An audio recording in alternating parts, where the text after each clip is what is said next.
रामपाल जी महाराज ने क्या किया है? संत रामपाल जी महाराज ने वो किया है जो कोई नहीं कर सकता, जो संतों ने महात्माओं ने किया। बोले संत रामपाल जी महाराज जेल में क्यों है? जब जब भी संत महात्मा इस संसार के उन्होंने तकलीफ उठाई, कबीर साहब थे, उनके पांव बांध करके नदी में फेंक दिए गए थे, समस्त ब्रज की खाल खींची गई थी, गुरु नानक देव जी से चक्की पिसवाई गई थी, अर्जुन देव को तत्ते चौं के ऊपर बिठाया गया था, ईसा मसीह को फांसी तोड़ा गया था। उसी मुहिम के अंदर संत रामपाल जी महाराज को जेल के अंदर बंद किया गया है। हमें सौभाग्य प्राप्त हुआ था उस दिन, जिस दिन सिविल लाइन थाने के अंदर हमारे संत रामपाल जी महाराज थे, हमने उनसे बात की थी। दलबीर सिंह किरमारा और हम गए थे, मेरा साथी बात रख करके गया था, मैं उन बातों में नहीं जाना चाहूंगा, लेकिन संत जी ने एक बात कही थी कि भाई मेरा कसूर क्या है, मेरा कसूर बताओ। मेरा कसूर केवल मात्र एक है कि मैं सत्ता परिवर्तन की लड़ाई लड़ रहा हूं।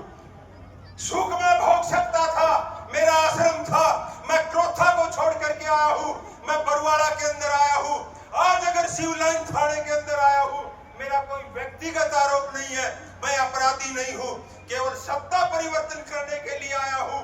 जब 1947 के अंदर, एक सेकंड लेना चाहूंगा मेरे साथियों, जब 1947 के अंदर अंग्रेज इस देश की सत्ता को छोड़ करके जा रहा था, चर्चिल की अंग्रेजों की तरफ से विशेष ड्यूटी लगाई गई थी, सत्ता हिंदुस्तान को सौंपी गई, और जब सत्ता सौंपी गई तो चर्चिल रोने लग गया। सरदार पटेल ने एक बात पूछी थी कि चर्चिल जी, आप इस देश को सत्ता सौंपना चाहते हो, आप रो क्यों रहे हो? उन्होंने कहा कि सत्ता परिवर्तन हो रहा है, व्यवस्था परिवर्तन नहीं हो रहा, और व्यवस्था परिवर्तन जब होगा और जो आवाज उठाएगा वो जेल की सलाखों के पीछे जाएगा, उसको कोई सुनने वाला नहीं होगा।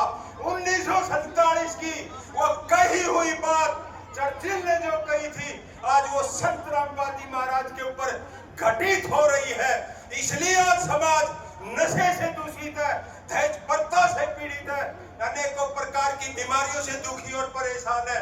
इसलिए इस प्रकार के संत जेलों में नहीं, जनता में होने चाहिए। और जब संत रामपाल जी महाराज इस जनता के बीच में वापिस आएंगे तो मेरे साथियों, मेरी बहनों, बात करके नोट करके ले जाना, कोई नशा हरियाणा प्रदेश में नहीं होगा, पंजाब में नहीं होगा, राजस्थान में नहीं होगा, दहेज से मुक्त शादियां होंगी। इसलिए मैं क्या कहूं, गुरु गोविंद सिंह ने कहा था कि सूरा सोच कहलाइए जो लड़े दीन के हेत, बोटी बोटी कट मरे फिर भी न छोड़े खेत। उस बात को भी संत रामपाल जी ने चरितार्थ करने का काम किया है। इन्हीं शब्दों के साथ में अपनी बात को विराम देते हुए मैं एक नारा लुआना चाहूंगा, संत रामपाल जी महाराज